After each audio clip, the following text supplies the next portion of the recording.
بسم اللہ الرحمن الرحیم الحمد للہ والصلاۃ علی اہلہا۔ عزیز طلبہ کرام، اس سے پہلے کی ویڈیو میں ہم نے تعلیم کی اہمیت اور اس کے حصول کے لیے چند باتیں آپ کے سامنے پیش کی تھیں۔ اس ویڈیو میں تربیت سے متعلق کچھ باتیں پیش کرنا چاہتا ہوں۔ تعلیم و تربیت کا جوڑ ہے۔ کسی بندے کے پاس صرف تربیت ہو، تعلیم نہ ہو، تو اس سے جیسا فائدہ ہونا چاہیے ویسا نہیں ہو سکتا۔ اسی طرح کسی انسان کے پاس صرف علم ہو، تعلیم ہو، تربیت نہ ہو، تو اس کے ذریعے بھی جس طرح فائدہ ہونا چاہیے امت کو، اس شخص کو، اس کے اہل و عیال کو، ویسا فائدہ نہیں ہو سکتا۔ اس لیے ہماری ایک تاریخ رہی ہے کہ ہمارے اساتذہ نے، ہمارے اکابرین نے تعلیم کے ساتھ تربیت پر بہت زور دیا ہے۔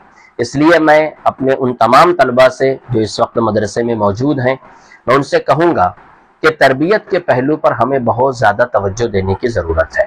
تربیت کے پہلو میں سب سے پہلی اور بنیادی چیز آتی ہے وقت کی پابندی۔ اگر ہم مدرسے میں رہتے ہوئے وقت کی پابندی سیکھ گئے تو انشاءاللہ زندگی کے کسی بھی مرحلے میں ہمیں دقت نہیں آئے گی، ورنہ جو طلبہ وقت کی پابندی نہیں سیکھتے وہ عالم بن جانے کے بعد بھی، مدرس اور معلم بن جانے کے بعد بھی وقت کی پابندی نہیں کرتے، اور وقت کی پابندی نہ کرنے کی وجہ سے بے شمار مسائل ان کی زندگیوں میں آتے ہیں۔ اس لیے ہم اس بات کا تہیہ کر لیں کہ مدرسے میں رہتے ہوئے ہمیں بلا وجہ ناغہ نہیں کرنا ہے، بلا وجہ کی غیر حاضری نہیں کرنی ہے، وقت کی پابندی کرنی ہے۔ دوسرے نمبر پر یہ چیز ہے کہ ہم مدرسے کے اصول کی پابندی کریں۔ مدرسے میں ہمارے اساتذہ نے، محتمین صاحب نے جو اصول ہمارے لیے بنا دیا ہے وہی ہمارے لیے بہتر ہے۔ بعض مرتبہ ہوتا یہ ہے کہ جو مدرسے کا اصول ہے وہ طالب علم کو پسند نہیں آتا، تو طالب علم اصول توڑنے کی کوشش کرتا ہے۔ طالب علم کے مزاج کے خلاف کوئی اصول ہوتا ہے، طالب علم اسے اپناتا نہیں ہے، اس میں طالب علم کا نقصان ہے۔ آپ دیکھیں، دراصل مدرسوں میں جو اصول بنائے جاتے ہیں وہ ہماری فلاح کے لیے، ہماری کامیابی کے لیے بنائے جاتے ہیں، اور زندگی میں ایک بہت بڑا سبق ہمیں ملتا ہے اگر ہم مدرسے کے اصول کی پابندی کریں۔ کیا سبق ملتا ہے؟ دیکھیے، زندگی میں ہر انسان کی زندگی میں ناگواریاں پیش آتی ہیں، نامساعد حالات سے اسے گزرنا پڑتا ہے، اس کی مرضی کے خلاف بہت سارے واقعات پیش آتے ہیں۔ ان واقعات کو جھیلنا، ان مسائل کو، ان چیلنجز کو فیس کرنا، یہ انسان کو سیکھنا پڑتا ہے۔ اب کوئی بچہ، کوئی طالب علم اگر مدرسے میں اصول کی پابندی سیکھ گیا تو ظاہر سی بات ہے کہ بہت سارے اصول اس کے مزاج کے خلاف ہوں گے، لیکن مدرسے میں اگر کوئی طالب علم ان اصولوں کی پابندی کرنے لگا تو آپ سمجھ لیں کہ اس کے اندر یہ مزاج پیدا ہو جاتا ہے کہ زندگی میں کبھی بھی ناگواری پیش آئے، نامساعد حالات پیش آئے، جو آنا ضروری ہے، جو لازمی ہے، ان حالات میں اس بندے کو زیادہ محنت نہیں کرنی پڑتی، اس لیے کہ مدرسے میں رہتے ہوئے اس کی یہ عادت بن جاتی ہے کہ یہ بہت ساری ناگواریوں کو برداشت کر لیتا ہے۔ ہم عالم بننے کے بعد مدرس بنتے ہیں، امام بنتے ہیں، امامت میں بہت سارے مسائل پیش آتے ہیں۔ اگر کوئی بندہ مدرسے میں اس بات کا پابند ہو جاتا ہے کہ اساتذہ کی طرف سے، محتمین صاحب کی طرف سے جو اصول دیا جائے وہ پورا کرے، تو اس بندے کے اندر یہ قوت پیدا ہو جاتی ہے کہ پھر وہ زندگی میں کیسے بھی مسائل آئیں انہیں فیس کرنا اس کے لیے، اس کا سامنا کرنا اس کے لیے آسان ہوتا ہے۔ اس لیے اختصار کے ساتھ آپ یہ بات سمجھ لیں کہ مدرسے کے اصول کی پابندی کرنا یہ زندگی میں ایک بہت بڑا سبق سیکھنے کے جیسا ہے کہ انسان کے سامنے جب بھی پریشانی آئے گی، انسان ان پریشانیوں کو آسانی کے ساتھ برداشت کرنے یا ناگفتہ بھی حالات کو اچھی طریقے سے گزارنے کا ایک ملکہ اس کے اندر پیدا ہو جاتا ہے۔ اس لیے اصول کی پابندی کریں۔ ہمارے اساتذہ جو ہیں یہ ہمیں پڑھاتے ہیں، ہمیں سکھاتے ہیں، الف با تا سے لے کر نہ جانے ہمیں کہاں تک پہنچاتے ہیں۔ ان اساتذہ کا دل و جان سے احترام یہ تربیت کا ایک پہلو ہے۔ ہمارے مدرسوں کا اور دوسرے تعلیم گاہوں کا جو مابہل امتیاز ہے وہ یہ ہے کہ ہمارے یہاں ادب، احترام حد درجہ کیا جاتا ہے۔ جو طلبہ اپنے اساتذہ کا ادب و احترام کرتے ہیں وہ زندگی میں بہت آگے جاتے ہیں۔ ادب ہی سے انسان انسان ہے، ادب جو نہ سیکھے وہ حیوان ہے۔ تو جو استاذ ہمیں انسان بناتا ہے، جو ہمیں اچھے برے کی تمیز سکھاتا ہے، اس کا ادب ہم لازمی کریں۔ ہمارے مدرسوں میں بھی اب یہ وبا عام ہو رہی ہے کہ اساتذہ کا ادب جس طریقے سے کرنا چاہیے طلبہ نہیں کرتے، اور اس کی محرومی ہمیں نظر آ رہی ہے۔ اس لیے میں اپنے ان تمام طلبہ سے جو مدرسوں میں موجود ہیں، میں ان سے کہوں گا کہ آپ کی تربیت کا پہلو یہ ہے کہ ہم اپنے اساتذہ کا ادب کرنے والے بنیں۔ مدرسے میں دوستی یاری سے پرہیز کریں۔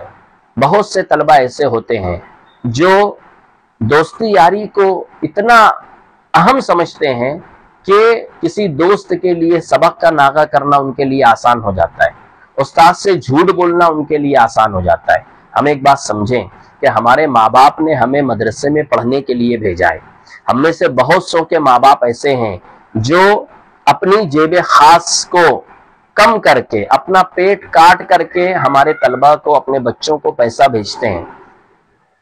اب اگر ان کی تمنائیں پوری نہ ہوئی اور انہیں پتہ چلا کہ ہمارا بچہ وہاں پڑھائی کے بجائے گھومنا پھرنا کر رہا ہے اور ہمارا بچہ وہاں دوستی یاری میں مگن ہے، تو ہمارے ماں باپ کو کتنی تکلیف ہوگی۔ اس لیے حتی الامکان دوستی یاری سے بچیں اور اپنی پوری توجہ پڑھائی پر لگائیں۔ بعض طلبہ ایسے ہوتے ہیں کہ جن کے اندر بہت صلاحیت ہوتی ہے لیکن دوستی یاری کا مرض انہیں لگ جاتا ہے، جس کی وجہ سے وہ پڑھ نہیں پاتے۔ اس لیے دوستی یاری سے پرہیز کریں۔ تربیت کے ایک اہم پہلو میں آج کے زمانے میں موبائل کا غلط استعمال ہے۔ مدرسے میں اگر موبائل استعمال کرنے کی اجازت ہے تو ہم اتنا ہی موبائل استعمال کریں جتنی ہمیں ضرورت ہے۔ اگر ہم موبائل کے غلط استعمال میں پڑ گئے تو آپ یقین جانیں 5 سال 7 سال 10 سال کی بجائے اگر ہم 50 سال بھی مدرسے میں رہیں گے تو ہمیں کوئی فائدہ حاصل نہیں ہوگا۔ اس لیے مدرسے کے اصول کے مطابق اگر موبائل کی اجازت ہو تو بقدر ضرورت ہم موبائل استعمال کریں، یہ ہماری تربیت کا پہلو ہے۔ اگر ہم موبائل کے غلط استعمال میں پڑ جائیں گے تو پھر ہماری تعلیم ادھوری رہ جائے گی۔ بہت سی مرتبہ یہ ہوتا ہے کہ طلبہ کے درمیان آپس میں لڑائی جھگڑا ہوتا ہے۔ کچھ طلبہ ایسے ہوتے ہیں جن کا مزاج ہی لڑائی جھگڑا کرنے کا ہوتا ہے۔ ہم یہ بات طے کر لیں کہ ہمیں کسی سے لڑائی جھگڑا نہیں کرنا ہے۔ اپنا حق معاف کرنا پڑے، اپنا حق چھوڑ دینا پڑے تو ہم چھوڑ دیں، لیکن لڑائی جھگڑا نہ کریں۔ لڑائی جھگڑے سے تمام برکتیں ختم ہو جاتی ہیں۔ لڑائی جھگڑے سے انسان مستقل ٹینشن میں رہتا ہے۔ جو طلبہ لڑاکو مزاج کے ہوتے ہیں، جھگڑالو مزاج کے ہوتے ہیں، ان کا دھیان، ان کی توجہ تعلیم سے ہٹ جاتی ہے۔ وہ پورا دن پورا کا پورا وقت کسی نہ کسی سے لڑائی کے بارے میں سوچتے رہتے ہیں۔ ہم وہاں پڑھنے کے لیے گئے ہیں، ہم مدرسے میں تعلیم حاصل کرنے کے لیے گئے ہیں، اس لیے لڑائی جھگڑے سے پرہیز یہ تربیت کا ایک بہت اہم پہلو ہے۔ جو طالب علم اپنے آپ کو لڑائی جھگڑے سے بچا لیتا ہے وہ آگے کی زندگی میں بھی لڑائی جھگڑے سے بچا رہتا ہے۔ آگے کی زندگی کا مطلب اس کی ازدواجی زندگی میں بھی اسے فائدہ ہوتا ہے، اس کی گھریلو زندگی میں بھی اسے فائدہ ہوتا ہے۔ وہ اگر کہیں امام ہے، کہیں مدرس ہے، وہ اگر تجارت کر رہا ہے، کسی بھی فیلڈ میں یہ انسان جب جاتا ہے، یہ طالب علم جب جاتا ہے تو اسے فائدہ ہی ہوتا ہے۔ اس لیے میں اپنے طلبہ سے کہوں گا کہ ہم لڑائی جھگڑے سے پرہیز کریں۔ اپنا حق معاف کرنا پڑے معاف کر دیں۔ جو انسان حق پر رہتے ہوئے اپنا حق معاف کر دیتا ہے اللہ تبارک و تعالیٰ اسے پسند کرتے ہیں، اللہ تبارک و تعالیٰ اسے اونچائی عطا کرتے ہیں۔ جو اللہ کے لیے جھک جاتا ہے اللہ تبارک و تعالیٰ اسے بلندی عطا کرتے ہیں۔ اس لیے تربیت کا ایک پہلو یہ ہے کہ ہم لڑائی جھگڑے سے پرہیز کریں۔ تربیت کا ایک پہلو یہ بھی ہے کہ مدرسے میں جتنے بھی اساتذہ ہیں کم از کم ایک استاد سے ہمارا والہانہ تعلق ہونا چاہیے۔ اس استاد سے ہمیں ایسی محبت ہونی چاہیے کہ ہم اپنے تمام مسائل ان کے سامنے پیش کر سکیں۔ کم از کم ایک استاد سے ایسا تعلق ضرور ہونا چاہیے۔ ایسا نہ ہو کہ استاذ کے پاس ہم کبھی نہ جائیں، درس کے علاوہ استاد سے کبھی ملاقات نہ کریں، ایسا نہیں ہونا چاہیے۔ جو طلبہ صرف درس تک اپنے استاد سے تعلق رکھتے ہیں وہ زندگی کے بہت سے مسائل سے ناآشنا اور ناواقف ہوتے ہیں، اور جو طلبہ درس کے علاوہ بھی استاد سے تعلق رکھتے ہیں، استاد اپنے تجربات کی روشنی میں انہیں بہت کچھ دیتا ہے۔ اس لیے کم از کم ایک استاد سے ہمیں ایسا تعلق ضرور قائم کرنا چاہیے کہ جو بھی زندگی میں مسائل پیش آئیں، طالب علمانہ زندگی میں مسئلہ پیش آئے، گھر کا کوئی مسئلہ پیش آئے، خود اپنا کوئی مسئلہ پیش آئے، مدرسے میں، درسگاہ میں کسی ساتھی کی طرف سے کوئی مسئلہ پیش آئے، یا تعلیم کے حصول میں کوئی مسئلہ پیش آئے، کوئی کتاب نہ سمجھ میں آ رہی ہو، تو ہم اس استاذ کے سامنے وہ بات رکھ سکیں۔ بات رکھنے کے بعد استاذ جو اس کا حل پیش کرے اس پر عمل کرنے والے بنے، تب کہیں جا کر کے ہمیں استاذ کی ذات سے زیادہ فائدہ ہوگا۔ تربیت کا یہ ایک بہت اہم پہلو ہے کہ ہم کسی نہ کسی استاذ سے ایسا تعلق قائم کریں کہ ہماری پوری کی پوری پریشانی ہم ان کے سامنے رکھ سکتے ہوں۔ تعلیمی ایام میں بہت سے طلبہ تبلیغی جماعت یا خانقاہوں سے وابستہ ہوتے ہیں۔ تربیت کے ایک پہلو میں یہ بھی چیز ہے کہ ہم تبلیغی جماعت میں یا خانقاہ میں یا کسی اللہ والے سے اگر بیعت ہوں تو اس میں اعتدال رکھیں، یہ تربیت سے متعلق چیز ہے۔ بہت سے طلبہ طالب علمی کے زمانے میں خانقاہ سے منسلک ہوتے ہیں، تبلیغی جماعت سے منسلک ہوتے ہیں، لیکن ان سے تبلیغی جماعت سے یا خانقاہ سے منسلک ہونے کے بعد وہ تعلیم سے اس قدر دور ہو جاتے ہیں کہ پھر وہ تعلیم سے کوئی تعلق ان کا باقی نہیں رہتا۔ ہمارے اکابرین، ہمارے اساتذہ اس چیز کو منع کرتے ہیں۔ ہمیں اللہ نے امت وسط بنایا ہے، اعتدال والی درمیانی امت بنایا ہے۔ ہم اگر طالب علمی کے زمانے میں تبلیغی جماعت سے وابستہ ہو رہے ہیں، اعتدال کے ساتھ ہو، خانقاہ سے وابستہ ہیں، کسی اللہ والے سے بیعت ہم ہو رہے ہیں، اعتدال کے ساتھ ہو۔ ایسا نہ ہو کہ تعلیم بالکل چھوٹ جائے، اور ایسا بھی نہ ہو کہ کسی اللہ والے سے تعلق بالکل بھی نہ رہے، وہ بھی ہو اور یہ بھی ہو۔ اللہ نے ہمیں درمیانی امت بنایا ہے تو ہم اعتدال سیکھیں۔ اسی کے ساتھ ساتھ جب ہم علم حاصل کر رہے ہیں تو اس پر عمل کی کوشش کریں۔ جتنے بھی علوم ہم حاصل کر رہے ہیں ان علوم کا فائدہ اسی وقت ہوگا جب کہ ہم عمل کرنے والے بنیں گے۔ اس لیے نمازوں کا اہتمام ہر طالب علم اپنے اوپر لازم کر لے۔ ایسا نہ ہو کہ اگر ہمیں کوئی اٹھانے کے لیے، جگانے کے لیے نہ آئے تو ہماری نماز ہی چھوٹ جائے، ایسا نہ ہو۔ ہم خود فکر کریں کہ نماز یہ عبادتوں میں سب سے افضل ترین عبادت ہے، اور مدرسے کی چہار دیواری میں ہمیں کوئی اور کام کرنا بھی نہیں ہے۔